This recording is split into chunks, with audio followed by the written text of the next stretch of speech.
A quote invasion has been declared. All right, a quote invasion has been declared. Emergency powers are being activated. The National Guard is being activated. Lots of big things are happening. And this is a multi-dimensional threat that is affecting the United States right now. And it's not taken seriously enough. It's taken serious in some parts of the world, but it's not taken serious in the United States itself, right? And it's important because it's multidimensional. There's more than just one thing going on here, all right? And this comes as the reason why this is so important, because we cannot afford this. We cannot afford it, all right? I just want to hit these numbers really quick before we get into this invasion, because we are sending billions of dollars overseas constantly. We are doing this to defend Ukraine's border because Ukraine has been invaded. Now, officials are saying the United States has been invaded, but the response is not the same, right?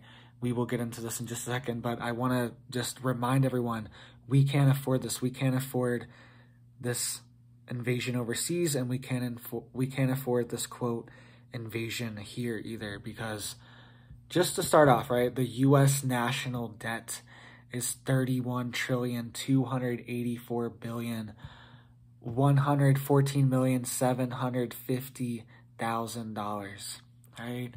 And that's just the national debt.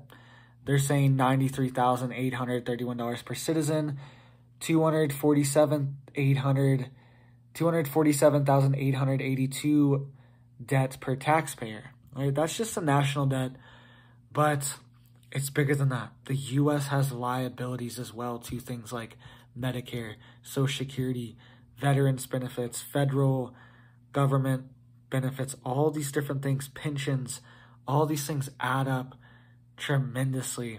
And our actual U.S. unfunded liabilities is tremendous. It's huge, all right? And I just wanted to hit this point. We'll get into the big news in just a second because it's critical. Like, we cannot afford this. This is the biggest thing. We just can't do it, all right? We don't have any money. We're bankrupt. All right, so the U.S. unfunded liabilities, which is the actual number that includes U.S. funded liability, includes Social Security, Medicare Parts A, B, and D, federal debt held by the public, plus federal employee and veteran benefits. All right, so this is like federal student loans, all this stuff that is on the Federal Reserve's plate here, all right? And that number is $172,667,118,700 whatever, I can't even keep track, 700,000 something, all right? But the point is 172 trillion. That's the actual number for unfunded liabilities. That includes Social Security. Social Security is 22 trillion alone. Medicare liability is 34 trillion, more than the national debt itself for Medicare Parts A, B, and D.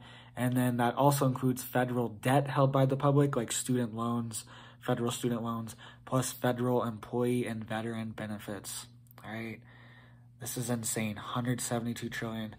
This is a house of cards, all right? I hate to say it, but this is a house of cards. I live in America. I don't want this, but this is a house of cards. And it says the liability per citizen for U.S. unfunded liabilities, not even per taxpayer, okay? Because a lot of citizens don't pay taxes. A lot of citizens are children, things like this, all right, is $517,751 liability per citizen is what you are on the hook for. And just the national debt, $247,882 per taxpayer at 31 trillion. So I'm just saying, we can't afford it. You are literally in debt to the federal government right now. This is on, it's all part of when you were born and you get a Social Security number. It's all this stuff, right? You kind of sign up to be a part of this debt, right? When you become a U.S. citizen, when you become a taxpayer, when you get your Social Security number, when you're born, and you enter into the system, you are signed up for this system to pay this debt back, pay this $172 trillion unfunded liability back. You are now a part of it, and you technically owe $517,751. All right, I just wanted to like really hit this because this is critical, because we can't afford this. This is the big point. It's not that people are mean or something, or people don't like people, or people don't want to help anyone or anything like that. The U.S. is the most generous country on planet Earth, the most generous country in human history. The U.S. is it. The U.S. is at the top. The U.S. is the most generous country that's ever existed on planet Earth. So people can say whatever they want, but that's a fact. All right, we give money away to everything. I was reading just the other day, we are giving $80 billion to Lebanon. All right, somehow we have $80 billion to give to Lebanon. And I was saying, how do we have this money? This is crazy, right? And this is the U.S. The U.S. is doing this. We are always giving money. We are one of the most charitable countries on planet Earth, but it's a farce. We can't afford it anymore. We need to change before it's too late, because it feels like it's too late. It feels like we're already off the cliff and we're just free falling until we hit the bottom right now, honestly. But all right, Texas governor declares a quote invasion at the border, moves to boost security at the border. He has deployed the National Guard and gunboats to the border. All right, we will get into all the details, but he is saying this is quote an invasion. And we will get into all the details in just a second.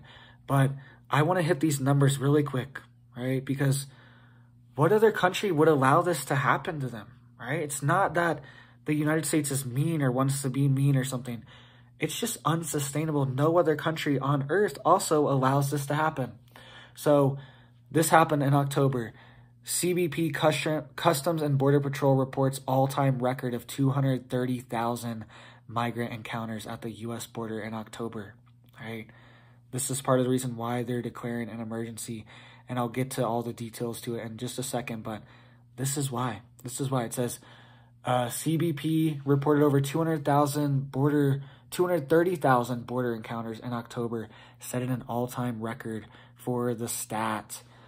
October's numbers showed a 1.3% increase over September, according to the CBP. Nearly 20% of those apprehended this month had tried to cross the border at least once before in the past 12 months. There's also something else going on. It's more than just the national debt. It's also dangerous. We'll get to that in just a second. Mexico, Venezuela, Colombia, all these countries are having fights, internal fights with the cartel, right?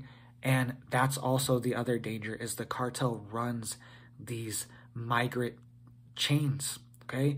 And a lot of times people get exploited. They get told by the cartel, pay us $10,000, pay us all your money. And they pay it and they get exploited. They get ripped off. They don't even make it to America. They get human trafficked. They get assaulted or something, right? Something along those lines, something terrible happens to them. They don't even get what they paid for, all right? This happens constantly because it's unregulated. It's sad. It's really sad. And these cartels are extremely dangerous, right? They are the ones running all this. And they literally fight the governments in Mexico, Colombia, all these countries. We'll get into that in just a second. There's reports on this. But I just wanted to hit these numbers, all right? So it says nearly 20% of those apprehended this month tried to cross the border at least once before in the last 12 months. So it's just like a cycle of people going. It's weird. Lots of weird things. People getting handed off children and stuff. There's this, I remember a couple years ago, there was this guy just showed up and he had a child with him. And he was like, they gave me this kid so I could say, I'm a family. I'm part of a family. Like, where did this child come from? Where are their parents? Like, this child is literally being used as a prop, and the Border Patrol looked into it, and they said this child's crossed the border multiple times. They're saying people keep coming through with this same kid and using this kid, saying, this is my kid. I'm a family. We are a family. It's a grown man with a little girl or something, a little boy. It's just crazy, man. They just give these kids to these people to cross the border. It's extremely dangerous all around, and the cartel's running it, organizing it, funding it, making money off of it. And it's extremely sad, okay? And this was a couple years ago. This definitely happened, all right? This was maybe 5 years ago now, but this happened, all right? They were recycling kids, and it said 20% of people just in the last month already were apprehended before. So, like, I just don't get it. They must be coming over and going back. They must be, like, going back and forth through the border, right? This is a major national security risk, right? This is, like, you have to admit, it's a security risk. We're in a quasi proxy war. We could have dangerous materials cross our border very, very openly, very easily from a foreign power, hostile foreign power, very easily sneak something over the border. Like, and I made a video a couple months ago on this, how there was a security report that came out from the federal government saying that they are worried about dangerous people and dangerous materials crossing our border, and there are reports they've captured a ton of dangerous people already, right? Some of the most dangerous people on, like, top watch lists and things like that. They have captured them going across the border, right? Trying to sneak across. So this is also a major national security issue. And it says migrant border crossings in fiscal year of 2022 topped 2.76 million. That's just the ones that they caught, right? It's probably even way more than that they don't catch, breaking previous records. The 2022 numbers were driven in part by increases in the number of Venezuelans, Cubans, and Nicaraguans making the trek north. The number of undocumented immigrants crossing at the southwest border for fiscal year 2022 topped 2.76 million, breaking the previous annual record by more than 1 million. All right, so breaking the previous year record, last year's record, by 1 million. It's a lot. It's a lot of people to absorb into your society, okay? So a lot of people, it's a lot of resources, a lot of things going to this, that there's millions of people in America that need help too. That's the thing. That's why I brought up this national debt to begin with, because we need help here. America needs help too. We can't save everyone, right? And I'm not against helping. If we should be helping anyone, we should be helping Mexico and these countries in North America and South America. We should be helping them, not sending money overseas, like way overseas, to fight this proxy war, right? I mean, we should send this money somewhere else. We should help them. I'm just saying, if we're going to spend it, if we're going to send it somewhere, send it to a different country. Why wouldn't we help our neighbors so we don't have this problem? We don't have our neighbors right south of us collapsing, all these dozens of collapsing countries, and then have their populations flooding to America because their country is completely collapsed. And all right, Venezuela, they were talking about Venezuela. It says, I was looking into it. I couldn't remember the inflation rates in Venezuela. A couple years ago, Venezuela inflation rates were over 1,000,000%. 1,000,000%. 1,000,000%. I can't even comprehend this. Insane. Their inflation rates were 1,000,000%. I mean, this is very, like, rudimentary, but imagine something that costs $1 right now, and a year from now it costs $1 million instead. And you have to make $1 million to buy this same thing that only costs $1. Think of how, like, just clown world and insane that is economically, right? So that's what people are facing, and they are saying, I'm getting out of here. I'm getting out of Venezuela. I'm getting out of Cuba. I'm getting out of Nicaragua. I'm getting out of Argentina. Argentina's having crazy inflation right now too. And they're saying, I'm going to America. I'm going to America. I mean, just being honest, like, I might do the same thing. If I was in their situation, I might do something similar. Not gonna lie, I would hope that my country could be revived, but a lot of these countries are just, their leaders are totally corrupt. Their leaders are sold out to World Economic Forum, all these different globalist organizations, and they really don't have a chance. They don't have fair elections, all these different things in these other countries, and it's kind of a desperate situation. 1,000,000% inflation. You just like, you'd want to give up. You want to know what to do. You want to know where to turn. It's one of these things where it would be devastating. All right. So I kind of get it. Kind of get people want to come here, but at the same time, the U.S. is collapsing too. We are collapsing too. We are having our own economic crisis. And what happens when we collapse? Where are we going to go? There's nowhere to go once the U.S. collapses. That's going to be the big one, and we're heading towards it right now, all right? So we will get into this invasion details in just a second, but I wanted to hit these critical points that are going on in South America and Central America right now as well. So North America too. So with Mexico, the Mexican president bypassed Congress to keep the army in the streets a few months ago. All right, I covered this a few months ago, but I wanted to remind everyone how serious it's getting in Mexico right now. So the Mexican president has begun exploring plans to sidestep Congress to hand formal control of the National Guard to the army. It says Mexico's president has begun exploring plans to sidestep Congress and hand over control to the army.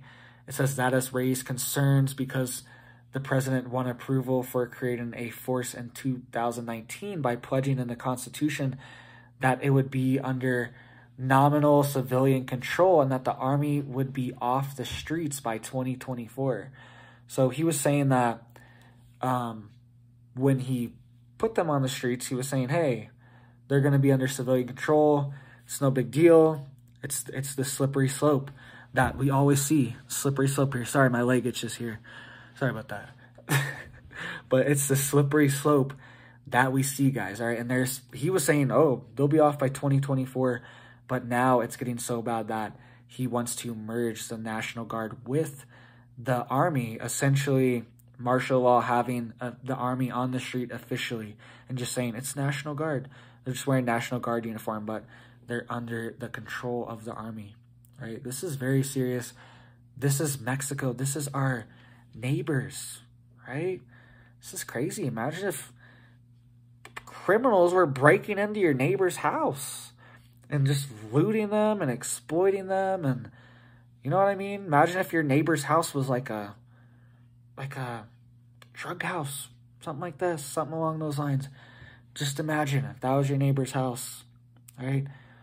It's crazy. That's essentially what the situation we're living in. And there's no response. It's just like, it's fine. It's not a big deal. This is like, we shouldn't say anything. We shouldn't talk about this. It's fine. Like, it's like these people's countries are being destroyed and ripped apart, right? By these criminal organizations. And then we are paying the price for it too. We're just lucky that we have a higher budget and a bigger security force. But these networks are already in the U.S. They're already in the U.S. These networks, they go all through the U.S., all the way through. They go all the way through to Canada, some of them. These networks go all the way through the U.S. They are already operating in the U.S. And a big domestic threat for the United States is when it hits the fan. If things really hit the fan, if there is a deterioration of society, who is going to fill these power gaps? These criminal organizations are going to fill these power gaps. They are going to be the ones that move in place and try to take over once it hits the fan, right? It's true. They're going to be the ones that are already organized. They want power, right? They will do what it takes to get power, you know, almost sociopathic, some of them psychopathic. Some of these people commit heinous crimes multiple times. Some of them are very heinous people, okay? So they would be the ones that take over in a collapse scenario. they would probably thrive. They would probably be like ready to go. It would be like, because they're already kind of living like it hits the fan. They're already fighting with the Mexican government. They're already fighting with them, open war with them, fighting the Mexican army, military. Okay, very crazy what's going on. And this is our neighbors to the south. And Colombia is saying that they want, quote, total peace with these organizations. They want, quote, total peace with them. That's what they're saying. That's what Colombia is saying. I don't know how that's going to happen, but that's what the president is saying, right? Total peace with them. So it's not even, they're not even to the point where they want to just like get rid of them anymore. They're like, please, we will, like, he's saying all this crazy stuff. I really can't talk about a lot of this stuff on here, right? It's just weird. It's one of these weird topics. All these topics are a little weird, and there's like certain things you can't talk about. But he was saying all this stuff, and he was pretty much saying that he wants to just have like peace with these organizations instead of feuding with them, right? Fighting with them or anything like that. So pretty crazy, the deterioration that we're seeing in Central America, South America. It's sad, it's devastating, and it's just, you know, we send our money all over, we help all these other countries, but then the countries that matter the most to our own national security, even our trading partner, Mexico is one of our biggest trading partners, Mexico and Canada, we need these countries, right? We need them. And for some reason, we don't invest the time, money, security, everything for them, right? All these other, like, this is only happening in certain places, right? Other countries are not experiencing these organizations taking over, fighting the government. Like, other countries, this is not happening. It's very select countries, and it's for a reason, right? It's for a reason. It's very select countries, and it's right in our backyard, right in the United States backyard. It doesn't make sense. Why isn't this just like a nationwide thing where these organizations are just everywhere? Doesn't make sense, right? Doesn't make sense. That's not what's happening. There's groups like this, but it is very organized, and it's very particular what's going on in Mexico, Central America, and South America, right? Big things are happening. So let's get into what this Texas governor is saying, Greg Abbott is saying about the, quote, invasion at the border, right? So it says, Texas Governor Greg Abbott declared on Tuesday that a, quote, invasion is happening at the southern border and moved to invoke the invasion clauses of the U.S. and Texas constitutions to allow him to boost security at the border, right? Crazy. Quote, I'm using that constitutional authority and the other authorization and executive orders to keep our state and country safe. So he's invoking the invasion clauses of the U.S. and Texas to do this, and he's deploying the National Guard as well. The governor plans to take a variety of actions, including deploying the National Guard to repel and turn back immigrants he says are trying to cross the border illegally, sending the Texas Department of Public Safety to arrest and return border immigrants who did so, and building a border wall in multiple counties. He also plans to deploy gunboats to secure the border. This is their words. This is what the Texas governor is saying. Designate these Mexican cartels as foreign, you know what, organizations, and enter into agreements with other states and foreign powers to enhance border security and send resources to border counties to help them respond to the, quote, border invasion. So, pretty crazy. And it goes on to say, Article 4 of the U.S. Constitution states that the federal government shall protect each state against invasion. So they're saying it's invasion. And it's easy for people to just knock this off and be like, it's not an invasion. There's nothing happening. It's not a big deal. People in Texas see this all day long. People in these border states are flooded all day long from this. and they are seeing their communities devastated. They are seeing their farms devastated. They're seeing break-ins. They're seeing trespassing constantly. People find very gruesome scenes on their property that they shouldn't have to find. You know what I mean? People traumatize lifelong Americans that find things on their property related to these crossings traumatizing. People find very traumatizing scenes all the time, right? People find kids. Remember this story a year or two ago? This rancher just found like 3 little girls out on his property. One of them was a little baby, right? Just dumped over the property, like right near the fence or whatever. Just dumped over right near the fence, and they don't even know where to go or what to do. People's communities are devastated from this. In Texas, Arizona, New Mexico, lots of these border states, people are feeling it. And it's easy for people to just like write it off and say, there's nothing going on, there's no invasion. But if you're living right there on the border, you don't feel safe. You probably don't feel safe. You have all of these groups going through your property all the time. It's supposed to be private property. You're supposed to have your space respected. And these people are just allowed to trespass on your property. It's not like the property on the border is like all federal government property. It's all people's lands and ranches and farms. That's what it is. Maybe some of it's federal government property, but most of it's state property. Most of it's private property. Private citizen property is being crossed and trespassed, and people's houses get broken into, all these things just because they live in a certain area. You know what I mean? It's not fair to them, and they probably do feel like they are being invaded. You know what I mean? They probably, I would be worried. There's people crossing my property all the time, and knowing that these criminal organizations are intertwined with them as well, I'd be worried about it, right? I would be worried. So let me know what you think about all this, guys. A invasion has been declared, and they are saying they are going to have gunboats on the river, all right? Designate them as special organizations so they can do all these different things for them. Enter into agreements with other states and foreign powers to enhance border security and send resources to border counties to help them respond. So this was a emergency executive order invoking the invasion clause. So let me know what you think about this, guys. Stay prepared, all right? Especially after it hits the fan.